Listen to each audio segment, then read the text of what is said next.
मेरा नाम है विवेक शर्मा, एक बार फिर से आप सभी का स्वागत करता हूं इंडिया अकेडमी में लर्निंग विद एक्सेलेंस। तो बच्चों, लास्ट क्लास में हमने आपके पॉलिनोमियल से रिलेटेड कुछ बेसिक क्वेश्चंस किए थे। आज हम उस सीरीज को आगे चलाएंगे और उसमें और अच्छे अच्छे क्वेश्चंस को ऐड करेंगे।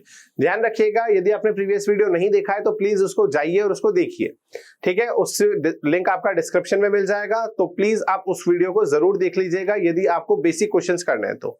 आज हम उससे थोड़ा सा आगे चलते हैं और ऐसे क्वेश्चंस देखते हैं जिसमें हमें रिलेशंस की मदद लेनी पड़ेगी, जैसे कि compute the zeros of the polynomial, also establish a relation between the zeros and coefficients.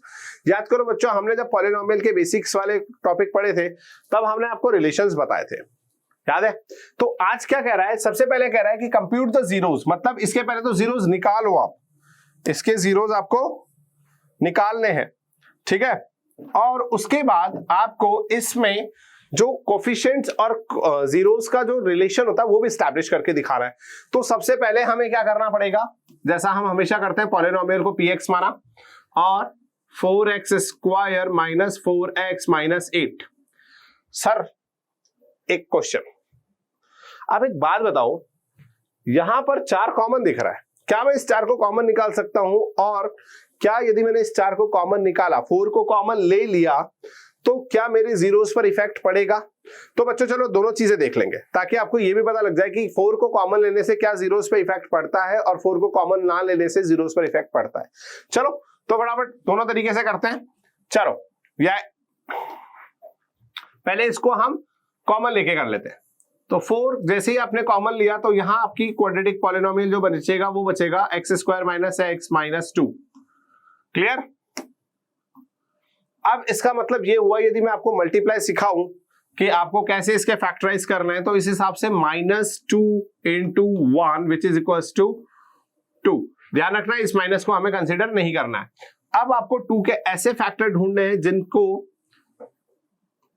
Multiply तो करने पर आ जाए 2, साथ ही साथ जब आप इन दोनों फैक्टर्स को ऐड करें या सब्ट्रैक्ट करें तो आपको मिलना चाहिए बीच वाला नंबर। तो हमारा बीच वाला नंबर था 1 और हमारे को वो पता लगा 2 में से 1 को माइनस करने पर आता है। तो यहां पर हम वही चीज करेंगे। तो 4 कॉमन लेने पर यहां पर बचेगा x square minus 2 minus 1 x minus 2। यदि आपने प्रीवियस क्लास देखी होगी तो आपको पता होगा कि हम आगे क्या करने वाले हैं, माइनस को एज इट इज छोड़कर 2x माइनस x माइनस 2। जब आप इसको आगे बढ़ाएंगे तो ये ऐसा कुछ हो जाएगा, x square minus 2x plus x minus 2। और आगे x कॉमन ले लीजिए आप इन दोनों में से, हाँ या ना? क्योंकि आपको पहले भी बताया था, पहले ब्रैकेट से हमेशा x तो कॉमन आएगा, ये आएगा। तो यहां पर x तो कॉमन आ रहा है, तो x कॉमन लेने पर अंदर क्या बचेगा, x माइनस 2, साथ ही साथ प्लस 1। क्योंकि यहां पर मैंने आपको लास्ट वीडियो में जब बताया था तब मैंने आपको क्या बोला था बच्चों, कि जैसा ब्रैकेट ये है वैसा का वैसा यहां लिखना आना चाहिए। और जैसे ही मैंने आपको इसको इस तरह से दिखाऊं तो मैंने आपको बोला कि मुझे चाहिए x माइनस 2 ही, ये ब्रैकेट चाहिए मुझे। और फॉर्चुनेटली आप ऊपर देखिए तो 2 के आगे माइनस लगा हुआ है, x के आगे प्लस ही लगा हुआ है, तो सेम चीज है। जब डिफरेंट हो रही थी तो हमें माइनस कॉमन लेना था, इस बार सेम हो रही है तो सर क्या कॉमन लेंगे? तो बच्चों कॉमन लेना है प्लस और उसके साथ नंबर लगा देंगे 1। तो यहां पर ऐसा करते ही हमारे पास क्या हो जाएगा, 4 times of x minus 2 bracket x plus 1। और इसके दो जीरोस जो आए हैं वो आए हैं 2 और माइनस 1, 2 और माइनस 1। क्लियर? अब सेम सवाल को मैं आपको बिना कॉमन लिए दिखाता हूं और तब भी आप पाओगे कि इसके जो दो जीरोस आ रहे हैं वो 2 और माइनस 1 ही आ रहे हैं। तो इसको यहां लिख देते हैं हम, 2 और माइनस 1 हमें चाहिए, 2 एंड माइनस 1, ये हमारा आंसर आना चाहिए। पहले हमने कॉमन लेके करा था, अब हम बिना कॉमन लिए करते हैं। तो देखिए पॉलिनोमियल है आपका px और 4x square minus 4x minus 8। जब आप इसको साइड में जाके 8 इंटू 4 करेंगे तो दैट इज इक्वल टू 32। ठीक है, अब 32 को लाने के जो पॉसिबल केसेस है वो है 1 इंटू 32, 2 इंटू 16, 3 से नहीं आएगा, 4 इंटू 8, 4 इंटू 8, 5 से नहीं आता है 32, 6 से 32 नहीं आता है, 7 से 32 नहीं आता है, और फिर 8 से 32 आता है 4 टाइम्स में। तो सेम ऑर्डर रिपीट होगा। इसका मतलब ये हुआ कि हमारे पास यही 3 पॉसिबल केसेस है, इनमें से ही किसी एक के जो ये नंबर है इनको ऐड या सब्ट्रैक्ट करने पर हमें -4 मिल जाएगा, 4 मिल जाएगा, -4 भी नहीं। तो ध्यान से देखो, वैसे तो मुझे यहाँ दिख रहा है कि 33 और 31 आएगा जो मेरे काम का नहीं है। यहाँ पर भी दोनों बड़े बड़े नंबर है, तो या तो 18 बन रहा है या 14 बन रहा है, जो दोनों मेरे काम के नहीं है। नीचे वाले में देखते हैं तो हमारे पास यहाँ पर जो बन रहा है उसके हिसाब से 12 और 4 बन रहा है। तो जब यदि मैं 8 में से 4 माइनस कर दूं तो मेरा 4 आ जाएगा। तो इसको करने के लिए मैं क्या करूंगा बच्चों, 4x² माइनस फिर वापस 8 माइनस 4। जैसा मैंने हमेशा बोला है कि ब्रैकेट्स का बहुत ध्यान रखिए बच्चों, इससे आपको करने में आसानी हो जाती है, आपको एक भी साइन मिस्टेक नहीं होगी और ऐसा नहीं होने से आपका सारा सवाल सही से हो जाएगा। 4x² अभी माइनस से नहीं खोलेंगे, सिर्फ हम इसको x से मल्टीप्लाई कर देंगे तो 8x minus 4x minus 8, 4x² minus 8x plus 4x minus 8। जब आप इसको करेंगे तो यहां पर क्या कॉमन आएगा, ध्यान से देखो। अब प्रीवियस वाले यदि मेथड को देखें तो वहां x कॉमन आया था, यहां पर 4 और 8 में क्या कॉमन आता है, 4 कॉमन भी आता है, तो हमें कॉमन लेना पड़ेगा 4x, और ऐसा करने पर अंदर बचेगा x माइनस 2। क्लियर। और राइट साइड यदि देखें तो यहां पर भी हमें 4x और 8 से x माइनस 2 बनाना है, तो 8 को यदि मुझे 2 में कन्वर्ट करना है तो क्या कॉमन होना चाहिए, 8 को 2 से डिवाइड कर दीजिए तो दैट इज इक्वल्स टू 4। मतलब समहाउ हमें 8 से 4 कॉमन निकालना है। शायद ध्यान से देखने पर आपको दिख भी रहा होगा कि यहां से जो कॉमन नंबर आ रहा है वो 4 ही है, तो हम 4 कॉमन निकाल लेते हैं और अंदर बन जाना चाहिए x माइनस 2। सर साइन की बताओ, तो एक बार ध्यान से साइन भी देख लो, यहाँ 2 के आगे माइनस होना चाहिए और यहाँ भी 2 के आगे माइनस होना चाहिए। साथ ही साथ यदि 4 को 2 से मल्टीप्लाई करूं तो -8 आ रहा है जो ऊपर भी आ रहा है, इसका मतलब मुझे साइन चेंज करने की कोई जरूरत नहीं थी। तो इसका मतलब मैं यहाँ पर क्या साइन कॉमन ले लूंगा, +4। जब आप ऐसा करोगे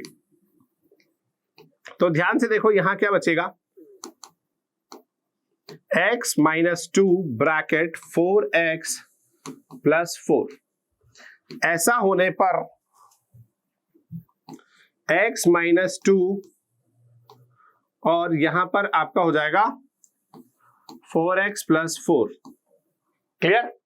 अब यदि आप इससे जीरोस निकालने बैठेंगे तो यहां आ जाएगा 2 और यहां पर -4/4 विच इज इक्वल टू -1। तो क्या वहां पर जो हमारे 2 और -1 आ रहे थे वो यहां पर भी नहीं आ रहे। तो जब भी आप कॉमन लेने की बात करेंगे तो ये बात ध्यान रखिएगा कि कॉमन लेते टाइम उससे जीरोस पर कोई इफेक्ट नहीं आता है, दोनों के आंसर सेम बनते हैं। क्लियर। चलो अब इसी बात को आगे लेके चलते हैं और उसने कहा है कि इसके साथ साथ रिलेशन भी एस्टैब्लिश कीजिए कि जो आपके कोफिशिएंट्स होते हैं उनके साथ जो इनका जीरोस का जो रिलेशन होता है वो सेम होता है। तो ध्यान से देखो, अल्फा की वैल्यू मैंने यहाँ पर 2 मानी है, बीटा की वैल्यू मैंने यहाँ पर -1 मान ली है। यदि मैं इक्वेशन की बात करूं तो वो है मेरी 4x² minus 4x minus 8 polynomial px। तो इस हिसाब से यदि हम बात करें तो अब हमारा रिलेशन होता है alpha plus beta is equals to -b/a। Yes और no.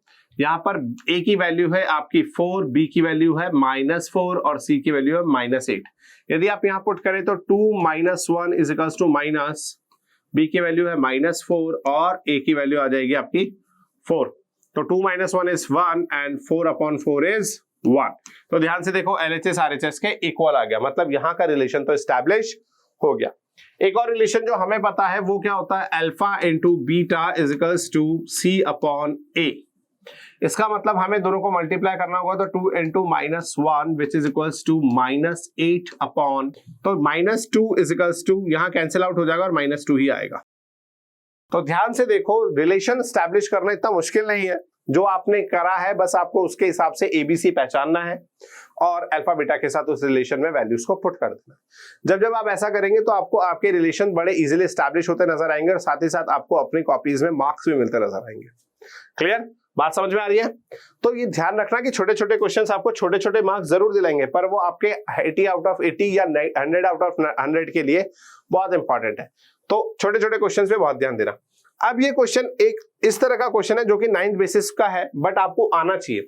Find the value of p from the polynomial this if one of the zeros of the polynomial is 2। तो अब 9th में आपको बताया था कि यदि कभी पॉलिनोमियल में x की वैल्यू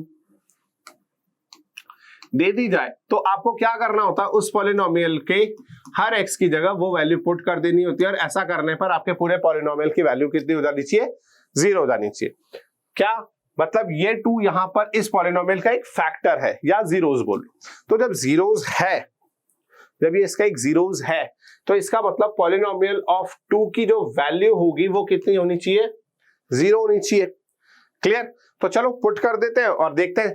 तो अब क्या होगा, जैसे आप यहां करने जाओगे तो इस पॉलिनोमियल के हर x की जगह आपको क्या लिखना है, 2 का square plus 3 into 2 plus p is equals to 0। जब आप इसको सिंप्लीफाई करोगे तो 4 plus 6 plus p is equals to 0। इसका मतलब p की वैल्यू इसके हिसाब से कितनी होनी चाहिए, -10। अब कितने बच्चों को ये बात समझ में नहीं आई, ये भी बताओ। ध्यान से देखो, मैंने कुछ नहीं करा, 4 और 6 को ऐड किया, कितना हो गया 10, और सॉल्यूशन निकालने के लिए p को एक साइड छोड़ना पड़ता है वेरिएबल को, तो हमेशा 10 को हम इस साइड भेज देंगे तो -10 हो जाएगा। तो p की वैल्यू कितनी आ जाएगी, -10। क्लियर? बात समझ में आ रही है? चलो अब क्या बोल रहा है, p की वैल्यू निकालनी थी, अरे वाह निकल भी गई, तो कुछ छोटा सा सवाल था। क्लियर? चलो एक चीज और देखते हैं, ऐसा ही एक और सवाल है, ये रहा। ये सवाल सेम क्वेश्चन का है बट थोड़ा सा चेंज है, किसमें, देने में। यहां पर क्या बोला गया है, इसको इरेज कर रहा हूं मैं एक बार को, ताकि आपको क्वेश्चन बड़े आराम से सिखा सकूं। यहां पर बोला गया है p की वैल्यू निकालनी है, जबकि इसका एक 0 कितना दिया हुआ है, 2। तो हमने क्या करा, जब हमने सॉल्व करने गए तो p 2 डाल दिया सीधा, x की जगह क्या रख दिया, 2 रख दिया। अब अगले वाले क्वेश्चन में क्या है, यहां पर बोला गया a plus x is one of a factor, x plus a इसका एक फैक्टर है। अब इशू क्या है सर बच्चों, ये देखो, यदि फैक्टर होता है तो इसका मतलब ये है कि x प्लस a से इसको पूरे को डिवाइड किया जाएगा, 2a square plus 2xa plus 5a plus 10। ये दिख रहा है आपको? अब सबसे अच्छी बात, इस पूरे सवाल में आप मुझे सिर्फ एक बात बता दो, वेरिएबल क्या है और यहां पर कांस्टेंट क्या है। वेरिएबल क्या है और कांस्टेंट क्या है, ध्यान से देखो सवाल को बहुत क्लियरली मैं इरेज कर देता हूं, तो ध्यान से देखो, और इसमें मुझे आप ये बताओ कि इसका वेरिएबल क्या है और कांस्टेंट टर्म या कोफिशिएंट वेरिएबल तो आपको पहचान में आ रहा होगा। क्या है इसका वेरिएबल, x, ठीक है, x ही है, नहीं। ध्यान से देखो, इस पॉलिनोमियल की यदि हम क्वाड्रेटिक फॉर्म में समझे इसको, तो इसमें a की जगह 2 लिखा हुआ है, a की जो डिग्री है वो 2 है। इसका मतलब ये जो पूरा पॉलिनोमियल है ये p a की फॉर्म में है। जैसे हम हर बार p x लिखते थे, इस बार हमें क्या लिखना है, p a, और ये पूरा पॉलिनोमियल a में है, 2a square plus 2xa plus 5a plus 10। Clear? Clear हुई बात? और क्या बोल रहा है, x इसका एक फैक्टर है, a प्लस एक्स इसका एक फैक्टर है। अब जब फैक्टर दिया होता है तो आपको क्या करना होता है बच्चों, a plus x is equals to 0 होने के केस में a की वैल्यू -x आ जाएगी। अब आप इसके बिहाफ पर p -x निकालेंगे और x की वैल्यू आपको मिल जाएगी। देखो ध्यान से, 2 टाइम्स ऑफ -x का whole square plus 2x into -x plus 5x plus 10, और फैक्टर होने के कारण आप यदि बात देखें तो p माइनस एक्स की वैल्यू कितनी हो जानी चाहिए, 0 हो जानी चाहिए। तो आप इस पूरे पॉलिनोमियल को किसके इक्वेट कर देंगे, 0 के।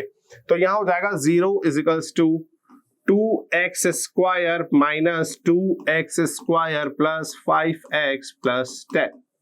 जब आप ऐसा करने जाएंगे तो अब ध्यान से देखो बच्चों, कुछ बच्चों को ये बात स्टेप समझ में नहीं आ रही होगी, कुछ को ये समझ में नहीं आ रहा होगा कि सर इससे ये कैसे बना।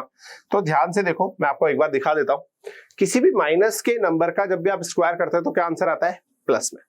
तो माइनस तो गायब हो गया, और एक्स का स्क्वायर एक्स स्क्वायर, तो माइनस गायब करके ये बन जाता है 2x स्क्वायर। ध्यान रखना स्क्वायर सिर्फ x पर है, 2 पर नहीं है, नहीं तो आपका सर यहाँ 4 आना चाहिए था। 4 तब आता जब 2x के अंदर होता है, स्क्वायर वाले ब्रैकेट के अंदर होता। दूसरी चीज यहां पर जब आप देखोगे तो सबसे पहले हमेशा हम साइन को मल्टीप्लाई कर लेते हैं, तो 2 का जो साइन है प्लस, x का साइन है प्लस, तो प्लस इंटू प्लस प्लस। अब जो रिजल्टिंग प्लस आया है उसको हम x के साइन के साथ मल्टीप्लाई करते हैं जो कि इस वक्त माइनस है, तो प्लस इंटू माइनस माइनस, इसलिए मैंने यहां पर क्या लगाया साइन माइनस। 2 किसी और नंबर से मल्टीप्लाई हो नहीं सकता, इसका मतलब 2 एज इट इज रहेगा और x इंटू एक्स कितना हो जाता है एक्स स्क्वायर। जब आप इसको करने जाओगे सिंप्लीफाई तो ये कैंसिल आउट हो गया, तो एक्चुअली आपके पास बचा 5x प्लस 10, इसका मतलब हो गया कि 5x इज इक्वल्स टू कितना हो गया -10, और यहां से यदि x की वैल्यू देखी जाए तो -10/5 which is equals to -2। Clear बच्चों? तो यहां पर आप देखोगे कि इस तरह से जब भी आप सॉल्व करने जाओगे तो आपके सवाल आंसर आ जाएंगे। बट इसमें एक सबसे अच्छी बात है, सवाल हो गया स्क्रीनशॉट ले लीजिए एक बात ध्यान रखना, पूरे सवाल में जो सबसे कंफ्यूजिंग बात थी वो ये थी कि आपका जो पॉलिनोमियल है वो पॉलिनोमियल x की फॉर्म में नहीं देकर a की फॉर्म में दिया हुआ था। ठीक है, इसको px मत लिख देना, px गलत हो जाएगा, ये pa है, ये बात ध्यान से समझ लेना। क्लियर? चलो अगला क्वेश्चन देखते हैं।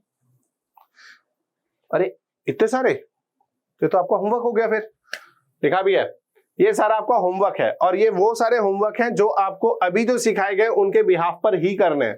ध्यान से देखो, find the zeros of the quadratic polynomial. अब ये क्वाड्रेटिक पॉलिनोमियल ऐसी आ गई है, डरना मत बच्चों, कुछ नहीं करना है, पहले आप इस क्वाड्रेटिक पॉलिनोमियल को सिंपल फॉर्म में बना लीजिए, एलसीएम लीजिए और सिंपलीफाई हो जाएगा।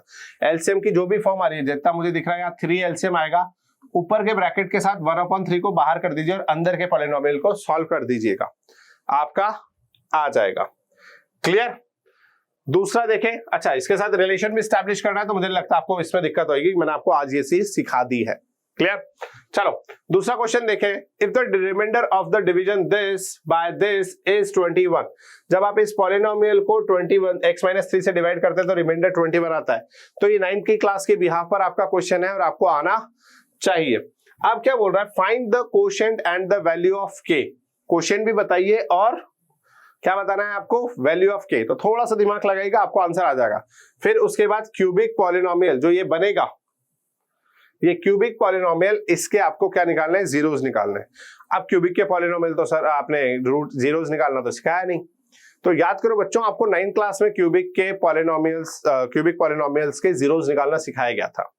जिन बच्चों को नहीं आता है मैं एक बात बता देता हूं, 18 के फैक्टर्स ढूंढिए। 18 किसके टेबल में आता है, 1 2 3 डायरेक्ट 6 और फिर 7 8 9 और फिर 18। इन सब की प्लस माइनस वैल्यूज में से किसी एक वैल्यू पर ये पूरा पॉलिनोमियल 0 हो रहा होगा। वैसे तो आपको ढूंढने की जरूरत है, यहाँ x-3 बोला ही है कि वो उसका एक फैक्टर है, मतलब 3 पे तो 0 हो ही रहा है। तो किसी एक वैल्यू पे जब 0 हो रहा होगा, उसके बाद 9th क्लास में आपको सिखाया गया था इसको डिवाइड करना होता है। क्या करना होता है, डिवाइड करना होता है इस फैक्टर से। ये x-3 बाहर रहेगा और ये आपका डिविडेंड बन के अंदर चला जाएगा। जब डिवाइड होगा तो डिवाइड में जो कोशेंट आएगा वो एक क्वाड्रेटिक पॉलिनोमियल की फॉर्म में आएगा और आपको उस क्वाड्रेटिक पॉलिनोमियल के 2 जीरोस ढूंढने पड़ेंगे, उसको मिडिल टर्म स्प्लिटिंग मेथड अपना के उसके 2 जीरोस ढूंढने पड़ेंगे। इस तरह से इस पूरे क्यूबिक पॉलिनोमियल के 3 जीरोस मिलेंगे। क्लियर? एक उसने दिया है, 2 आपको ढूंढने हैं। इसके अलावा नीचे देखें तो सेम क्वेश्चन है रिलेशन वेरीफाई करने के क्यूबिक के। अब मुझे ऐसा लगता है कि आपको क्यूबिक के बारे में बताया तो गया, पर क्वेश्चन भी आपने करे कि नहीं करे ये आपके ऊपर है। तो एक बार देखना जरूर, और नहीं आता है तो प्लीज कमेंट बॉक्स में डालिएगा, हम आपके लिए इसके सॉल्यूशंस भी लेकर आ जाएंगे। क्लियर? तो ये बात ध्यान रखिएगा, ठीक है? तो मिलते हैं फिर अगले वीडियो में, ठीक है? आज तक का पढ़ाया हुआ समझ में आया? तो ये वीडियो आपको पसंद आया तो वीडियो को प्लीज लाइक कीजिए, वीडियो को शेयर कीजिए अपने दोस्तों के साथ और चैनल को सब्सक्राइब कीजिए और बने रहिए ईडी एकेडमी के साथ। Thank you.